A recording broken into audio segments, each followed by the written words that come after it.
Hey, thanks for joining. I'm Sabrina, and I'm going to be your host for today's session, and we're doing the do-it-yourself cocktail segment for Valentine's Day. So welcome, everyone, and if you're like me, you haven't left the house in a bit, so I'm really excited to get out and to join all of you in a cocktail. So first, thanks to the library and to the Teaneck Rotary for having us. And if you're looking for the recipes for today, you can go to the Teaneck Rotary page. Everything's going to be listed there. And of course, like the page so you can find out about our future events. So first, we did the intro. All right, so now we're going to get in the mood. And I have just the thing for that, which is my apron. So now I'm not actually a bartender, but I am a professional drinker. So this should be fun. I actually had a lot of fun trying these drinks out. Thanks again to everyone from the Rotary for going over this with me and helping me to figure out what we're going to make today. So the first thing we're going to do is the Lovesick Greyhound. And while we're in quarantine, we do have a special guest coming out to help us with this. And it's G-Dog, the Lovesick Greyhound. Give it up, everybody. Woo, woo, woo, woo. Thanks for joining us up top. All right, and so our Lovesick Greyhound is inspired by the regular Greyhound drink. So the regular Greyhound drink is actually cropped up at the Savoy Hotel in 1930 by Harry Craddock. But it wasn't until 1945 that the drink was officially called the Greyhound, and that was in print by Harper's Magazine. Supposedly it was because it was popular at Greyhound bus terminals. I actually heard that it was because the bus drivers like to drink Greyhounds, because you can't smell the vodka over, the grapefruit juice, but maybe it's an urban legend, we don't know. So this one's just going to be vodka, pink grapefruit juice, club soda, and of course, love. So let's get started. I'm going to use a rocks glass here.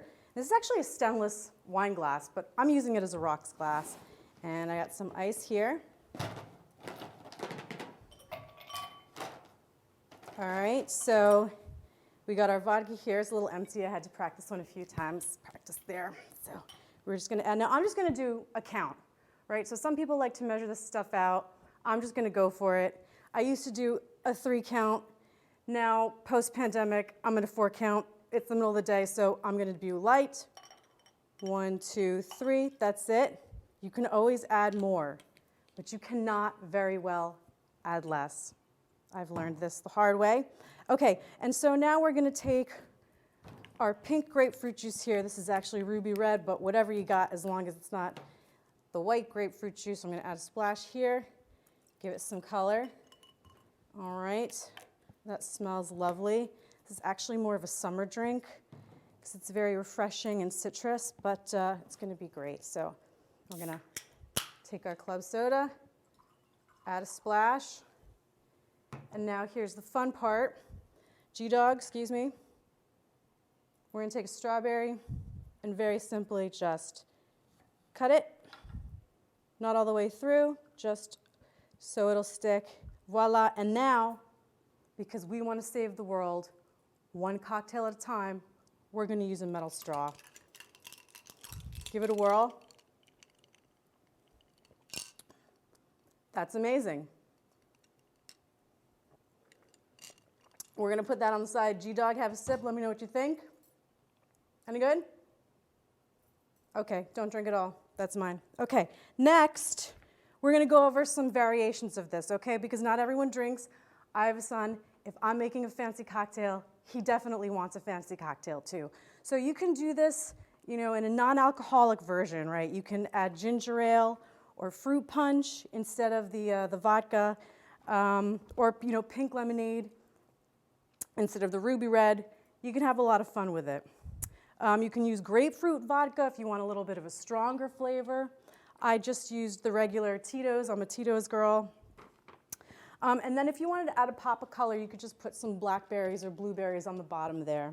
You could have a lot of fun with the garnish. So blueberries, raspberries, if you had a toothpick, just shove them through the middle, and that would just be really pretty floating there on top. Okay, so some other garnish ideas. red grapes, maraschino cherries, although too much sugar for me, blood orange slices, and pomegranate seeds. All very pretty ideas to have in your cocktail lineup. All right, so G-Dog, do you want to introduce the next drink? Okay, so what is it? Oh, the Campari Mimosa.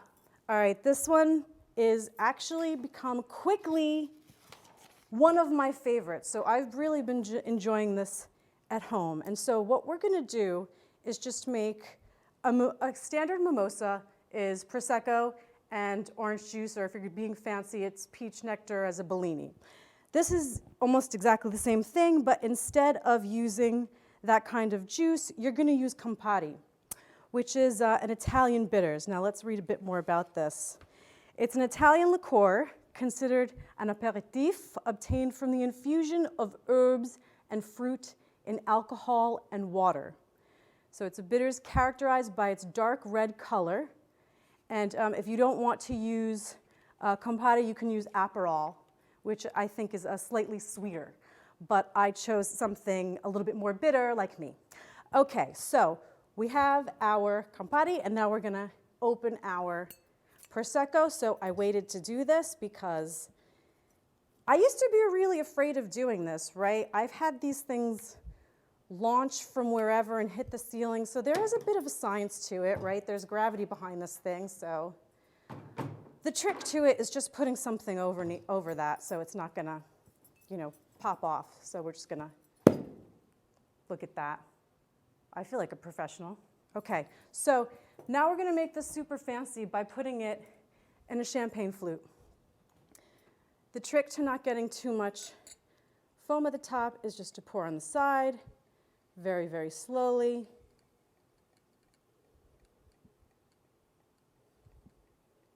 All right, look at that.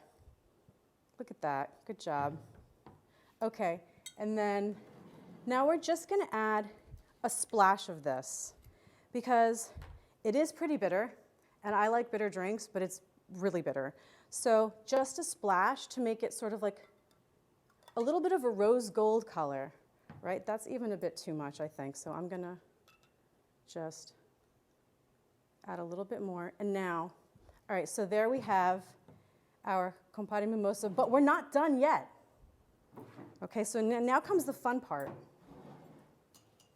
right? We're just gonna take strawberry, and I actually saw this last year at a bar in Harlem where I went to spend Valentine's with my work wife. It was very romantic. We talked about work and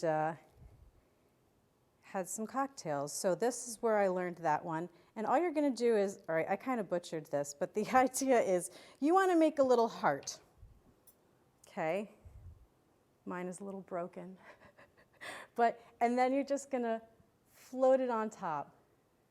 Okay, I have a picture of this which looks much better in the photo than it does right now, but this is actually something very pretty and very easy to make. And this is our second one. G-Dog, comments? Isn't it beautiful? And it does match you. Did you coordinate that? Okay. All right, so G-Dog, what's the next one we got? Okay, so this one's really fancy. And you can tell that I didn't come up with this one because it has a lot of ingredients and it's pretty complicated. It's from our fellow Rotarian, Shirley. Thank you so much, Shirley, for supplying the recipe and all of the ingredients. We haven't tried this out yet, so it's going to be a bit of an adventure for all of us. First of all, there's measurements involved. And while I was told there would be no maths, it's going to be okay. So we're going to put this one on the side. G-Dog, guard the cocktails. Make sure no one slips anything to our drinks. Okay, so now this one I'm going to make in probably this here red wine glass, but I brought a shaker. And just to show you how I really don't get out, this is the first time I've used this shaker. I think I've had it for maybe 7 years. Okay, so now we're going to add 1 ounce of freshly squeezed lime juice. Now, I'm going to do some of this here, but I also did some of this at home because I didn't want to feel like it was Jamba Juice up in here. So first I'm going to take my lime, okay? Just going to cut it in half. And I even have my own juicer, which I'm really excited to use because I really don't get to. So now I'm just going to squeeze this over here.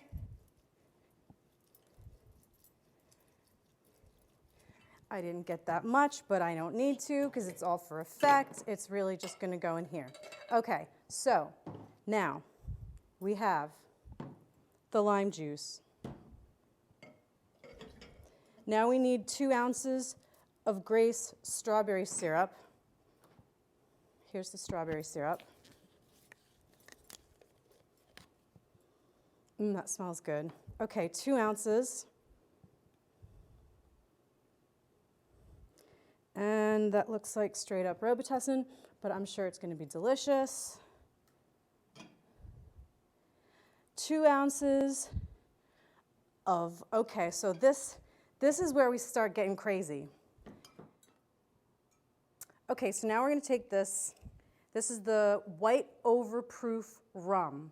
Okay, so this is the fire right here. And we need 2 ounces of that. So we're going to put 2 ounces of that right here. Okay. In it goes. And now 3 ounces of water. And that's about 3 right there. And now, of course, the magic ingredient, love. Okay, so now we're going to put this on here. And we're going to shake it like a Polaroid picture. Shake it, shake it, shake it, shake it. Okay, and now we serve over crushed ice. This is not crushed, but it will work.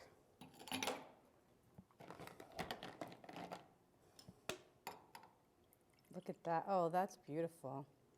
That is beautiful. And I am going to steal this and put it there. And then just to be fancy, we'll just put 1 orange slice in there.